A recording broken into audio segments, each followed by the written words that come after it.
This is Optimal Finance Daily, episode 1423. Why is adopting an abundance mindset important? Part 2, by Vicki and Amy Blacklock of WomenWhoMoney.com. And I'm your host and personal finance enthusiast, Diana Merriam. This is the show where I read to you from some of the best personal finance blogs on the planet, sometimes a little too enthusiastically. But I can't help it. Money is an incredible resource that we can use to craft the life of our dreams. So thanks for joining me today and every day. And before we get to it, have you subscribed to our other podcasts? We cover personal development and minimalism, health, relationships, entrepreneurship, and life advice on the other shows. Just search for Optimal Living Daily wherever you get your podcasts to find them. Today's post is actually a continuation from yesterday. So if you're new here, it'd be best to listen to yesterday's episode first.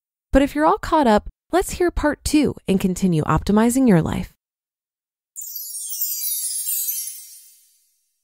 Why is adopting an abundance mindset important? Part 2, by Vicki and Amy Blacklock of WomenWhoMoney.com.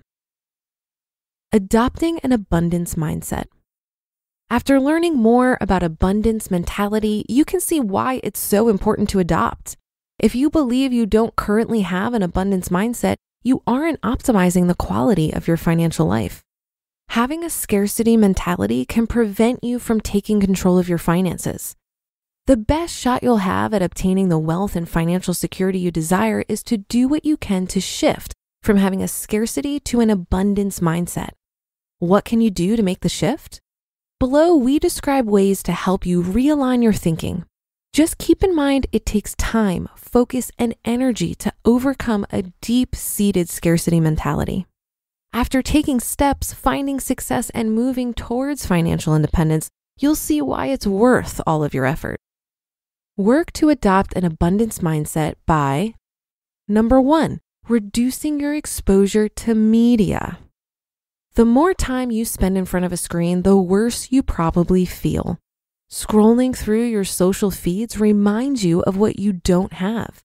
Advertisers get you to spend money on things you don't need or want. Reducing the time you spend connected to the TV or social media will boost your happiness and decrease your desire to waste money. Number 2, organizing all aspects of your life. When you're living in a mentally or physically cluttered environment, you'll eventually lose track of what you already have. That's a vital driving force behind the incessant need to address scarcity. Use the time you're saving by giving up hours in front of your TV or phone to organize everything in your life. You'll then clearly see you already have more than you need. You have an abundance. Number 3, adopting a beginner's mind. Soshin is a Zen Buddhism concept meaning beginner's mind. It denotes having an open and eager attitude and a lack of preconceived notions when studying a subject, even when we're not a beginner in the subject. When we think we know it all, we lose our ability to be creative, see things with a new eye or hear it in a new way, and brainstorm without reservations. Adopting a beginner's mind can enhance your experiences, help you build better relationships, and increase your creativity. Number 4, sharing with others. A quote from Anne Frank is appropriate here. No one has ever become poor by giving. When you start to appreciate all that you have, you begin giving more freely to others. Enhancing the lives of people around you benefits you too. It's a wonderful feeling sharing with family and friends. But being generous and giving freely to strangers in need is very fulfilling also. Number 5, giving up on being number 1. If you have a scarcity mentality, everything seems like a competition. You can be obsessed with coming in first to prevent yourself from losing. But losers aren't required in the game of life. Believe it or not, adopting an abundance mentality allows you to see there's plenty to go around for everyone. We can all be winners. Number 6, halting the comparison of yourself to others. You're not in competition with your friends, family, neighbors, or coworkers. When you get caught up competing with them, you end up with everything they wanted and not what you want. The abundance mindset allows you to practice delayed gratification because you don't have to have it all now.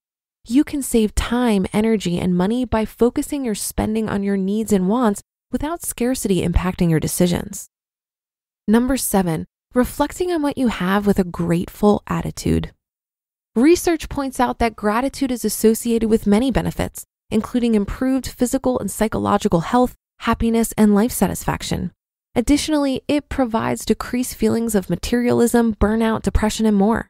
When you nurture close relationships, act with kindness, appreciate your good health, and volunteer to help others, you're practicing gratitude. You can create lists of things you're grateful for, write letters to those you appreciate, or express gratitude to others.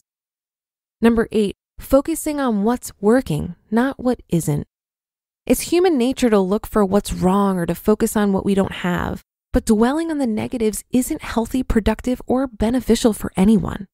Finding the positives and focusing on what's working helps you grow more optimistic and attain abundance. Positivity attracts positivity. It draws positive people, events, and outcomes to you. It enables you to discover new opportunities, learn from a variety of situations, and keep moving toward your goals. Final thoughts on the importance of adopting an abundance mindset. Your thoughts, feelings, and attitudes about money impact your ability to meet goals and build wealth. While wealth carries a different meaning for each person, most people want to become financially independent. What's different about each person's view of wealth and independence is how they pursue it and the limitations they either knowingly or unknowingly accept while trying to get there. Flipping the script from having a scarcity to an abundance mindset isn't easy. But when you shift from being envious of others to being inspired and curious about their success, you'll be open to learning from it. That's when you'll make fast progress towards your goals and an abundant life.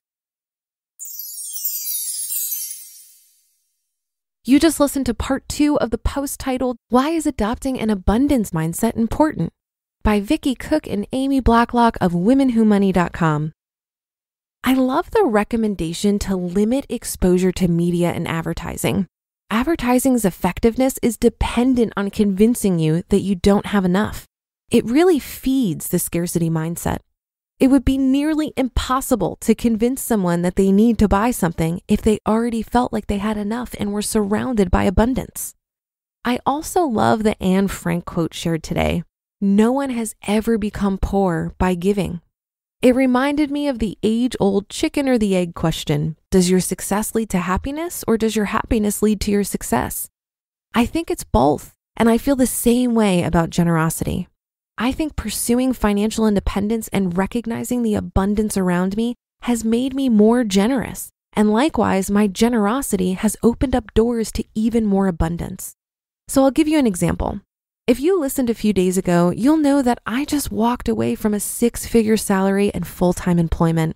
When I was running the numbers and reworking my budget to make sure I was going to be okay financially, I thought long and hard about what I could cut out. Watching food costs is important, and it's often referenced as one of the big 3 in terms of expenses to try and reduce first. The other 2 are housing and transportation costs. I'm one person and I live alone, but my grocery budget is now $400 per month. By the way, it used to be $200 per month when I was getting out of debt. Why?